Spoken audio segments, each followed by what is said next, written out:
What's up, biology students? 'Tis me again.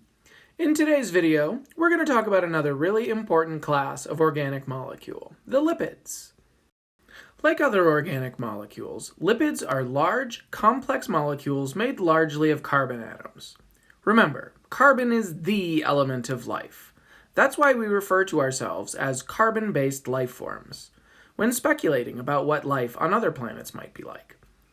Would life on another planet also be based on carbon? It's very likely that it would be, because few other elements can do what carbon can do when it comes to building these large, complex molecules. Lipids include a lot of substances you've probably heard of. Substances like fats, oils, waxes, and steroids. Unlike carbohydrates, nucleic acids, and proteins, lipids are not technically polymers.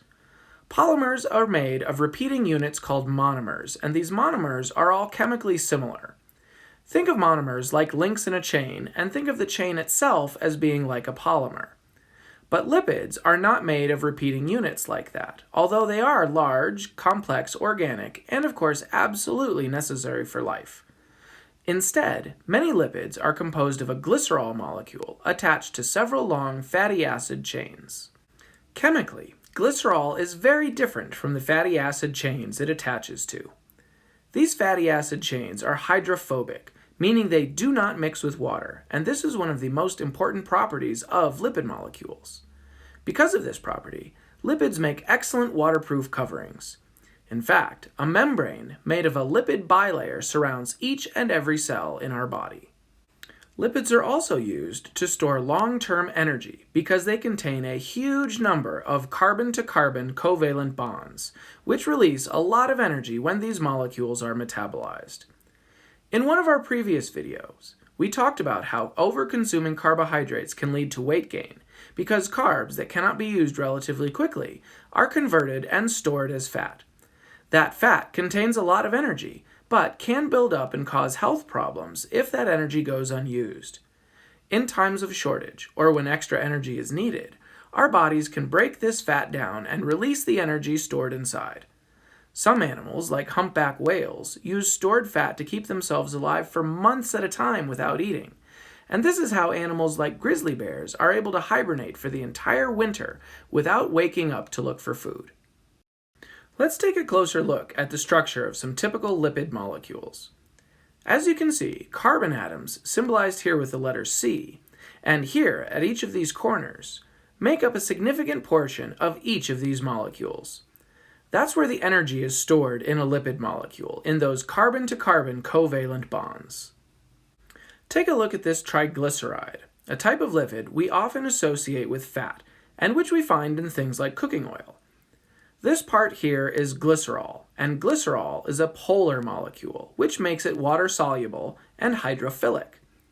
These long chains made of carbon and hydrogen are the fatty acids, and they are nonpolar, hydrophobic, and definitely not soluble in water. That's why oils do not mix with water. It's these hydrophobic fatty acid chains. In pictures and diagrams, you may also see triglycerides depicted this way. This phospholipid here is the kind of lipid we find in cell membranes. It too contains a glycerol molecule, right here, but also contains a phosphate group here, and only two fatty acid chains here. In pictures and diagrams, phospholipids are often depicted like this. This smaller molecule in the corner is a steroid. Steroids have a pretty different shape than the other two lipids we see here, but they are all made of the same stuff. In a molecular diagram like this, each unlabeled corner and intersection represents a carbon atom. All steroid molecules have a similar shape, composed of 4 carbon rings as depicted in this picture.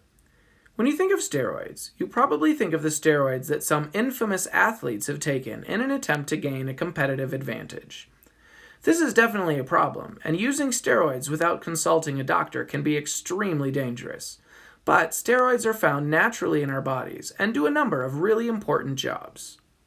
Cholesterol is the most common steroid in the body and is actually used to make steroid hormones like testosterone, estrogen, and progesterone. These are the hormones that control our sexual development and our progression through adolescence into adulthood, And you should notice that they all have pretty much the same overall structure as a cholesterol molecule. These hormones are secreted into the blood where they circulate the body until they get to where they need to go, and can pass right through cell membranes because they are chemically compatible with the phospholipids that make up the cell membrane. They are lipids, so they have no problem passing through a lipid bilayer. Some cholesterols also make up important structures in our cell membranes, and others help us to synthesize important compounds like hormones and vitamin D. Not all cholesterols are good for you though, and some are actually quite bad for you. For example, some cholesterols stick to the walls of our blood vessels and can build up over time and cause blockages. These blockages can result in heart attacks and strokes, both of which can kill a person. Collectively, these bad cholesterols are called LDLs, but that term actually refers to the low-density lipoproteins that carry the bad cholesterols through the bloodstream. Other cholesterols, called HDLs, for the high-density lipoproteins that carry them, help our body to remove the bad cholesterols and keep our veins and arteries open and running smoothly. Just like there are better and worse cholesterols, there are also better and worse fats. Fats are composed of triglycerides, and it's specifically those fatty acid tails that make some of these better than others from a health standpoint. Saturated fats are called saturated because the fatty acid chains attached to these molecules have as many hydrogen atoms attached as possible. That's because every bond in the fatty acid chain is a single bond, as you can see here. These fats don't store energy as well, and are typically solid at room temperature. Unsaturated fats contain one or more double bonds, and as you can see, this carbon-to-carbon double bond means this fatty acid has fewer hydrogen atoms attached. It is less than full, therefore it is unsaturated. These double bonds make this molecule more difficult to break down, making it better at storing energy in the long run. Unsaturated fats are generally liquid at room temperature, and are generally considered to be better for your health. I say generally because these things called trans fats are actually unsaturated fats too, but they, like saturated fats, have been correlated with poor health conditions when consumed frequently. As a rule, vegetables, eggs, nuts, and fish all contain a lot of the so-called good fats and cholesterols, lipids that are beneficial to our bodies. Deep-fried foods, butter, cream, cheeses, and a lot of highly processed foods like potato chips all contain a lot more of these so-called bad fats and cholesterols, the saturated fats, the trans fats, and the LDLs. So, watch what you eat, and make sure you eat more of the good fats than the bad fats. You'll be healthier, and you'll probably live longer. Speaking of living longer, where would you be without your cell membranes? This is arguably the most important function of lipids, as these structures not only give cells their structure by forming a boundary between the cell's internal and external environment, but they also give structure to many of the important organelles inside the cell as well. In this picture, we see a section of a phospholipid bilayer, literally a double layer of phospholipids arranged tail to tail like we see here. Earlier in this video, we talked about how the glycerol portion of a phospholipid is hydrophilic, which means they are attracted to water molecules. The fatty acid chains, however, are just the opposite. They are nonpolar, hydrophobic, and repelled by water. It is the dual nature of lipid molecules that causes them to arrange themselves in this manner that we see here. The glycerol portion of each phospholipid points towards water, while the fatty acid chains point inward because they are repelled by water. It is this double layer of water-repelling fatty acid chains here in the middle of this bilayer that makes this structure such an effective barrier.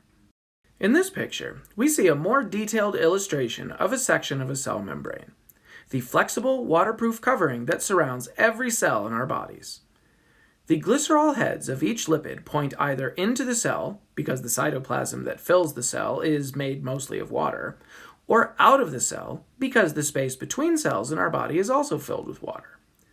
The fatty acid chains line up in the middle of this bilayer, helping to keep the cytoplasm in the cell, and helping to keep other unwanted substances out. We can also see a few other important molecules embedded in the cell membrane here too, including proteins, carbohydrates, and even some cholesterols with their characteristic shape. These molecules help the cell to communicate with other cells, regulate the movement of materials entering and exiting the cell, and provide additional structure and stability to the cell membrane. So our cell membranes are not made entirely of lipids, but lipids are the main structural component, the molecules that help to hold our cells together. And that is the deal with lipids. They may not be all good for you, but some of them are absolutely necessary for supporting life, and they serve many vital functions in our bodies as well, from protecting our cells, in the case of lipids that make up our cell membranes, to aiding in our maturation and development in the case of hormones like testosterone and estrogen. And that's it for today. Thanks for watching, everyone.